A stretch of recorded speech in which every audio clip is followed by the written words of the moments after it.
আজ আমি বানিয়েছি পনির ভাপা। দেখে নিন কীভাবে বানিয়েছি এই পনির ভাপা রেসিপি। পনিরটা কেটে নিই।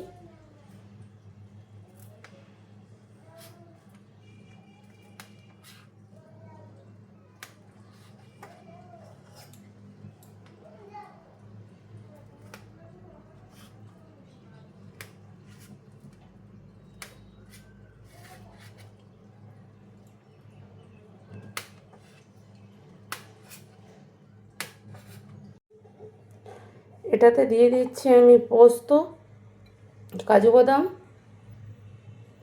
সর্ষে, চালমগজ মিক্সারে দিয়ে বেটে নিই।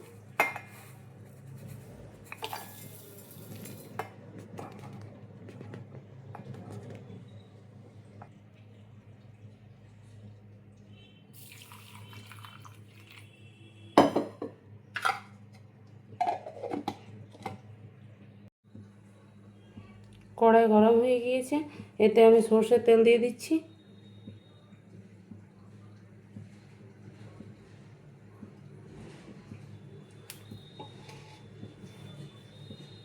তেলটা গরম হওয়ার পর্যন্ত অপেক্ষা করতে হবে।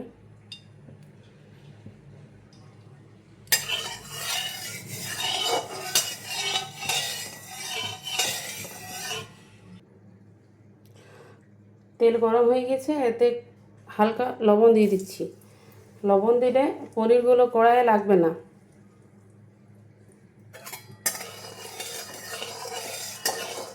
অনেক সময় পনির ভাজার সময় লেগে যায়, লাগবে না যদি লবণটা দেওয়া থাকে তেলে। এর মধ্যে এবার আমি পনিরগুলো দিয়ে দিচ্ছি।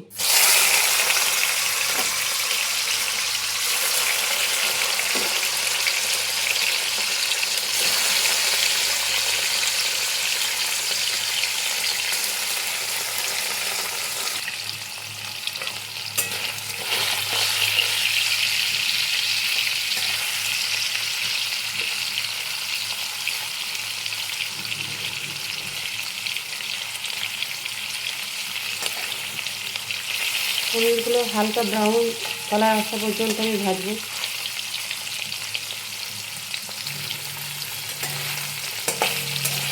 পনিরগুলো আমার ভাজা হয়ে গিয়েছে হালকা। টিফিন বাটিতে এবার আমি পনিরগুলো দিয়ে দিচ্ছি।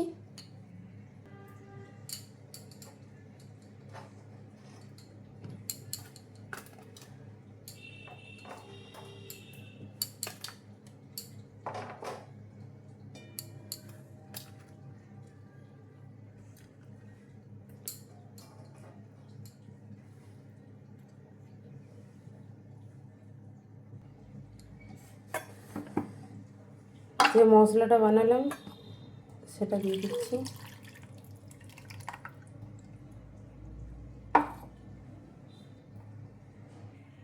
এতে পরিমাণ মতো নুন দিয়ে দেব। আগেও পনিরটা ভাজবার সময় দিয়েছি, তাই পরিমাণ মতো বুঝিয়ে দিতে হবে।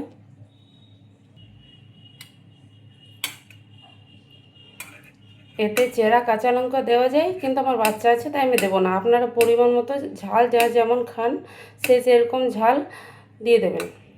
হালকা হয়েছে, এতে আমি 10 মিনিটের জন্য ভাপতে দিয়ে দিচ্ছি। 10 মিনিট পর চেক করে দেখছি।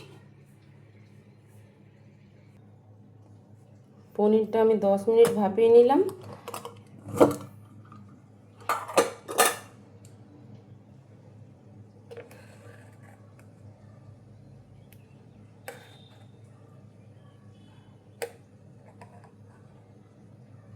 পনিরের ভাপার রেসিপি কমপ্লিট।